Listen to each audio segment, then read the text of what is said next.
আসসালামু আলাইকুম। সবাই ওমান খামার চ্যানেলটি সাবস্ক্রাইব করুন, লাইক কমেন্ট শেয়ার করুন। দেখেন আমার খামারের মুরগিগুলা, ডিমের মুরগিকে খাবার দিছি।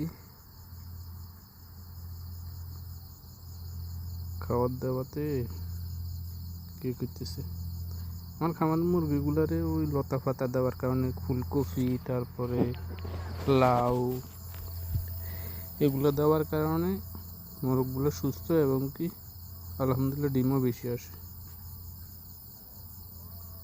দেখতেছেন ডিমগুলো। আর আমি ওমানি মুরগির লগে রাতা দিছি, সবগুলো ফেরান্সি রাতা দিছি। মোরগ ওই যে সব ওমানি, আর রাতা দিছি সব ফেরান্সি। মোরগও আছে ভিতরে ভিতরে, ফেরান্সিরও মোরগ আছে, ফেরান্সিগুলো বড় বড় আর কি। রাতাগুলো সবগুলো ফেরান্সি, এই কারণে মুরগির বাচ্চাও সাইজ বড় বড় আসে। আমি তো বাচ্চাও ফুটে বেশি, তো বাচ্চাগুলো আসে বড় বড়, ফুটলেই বাচ্চার সাইজ বড় বড় আসে।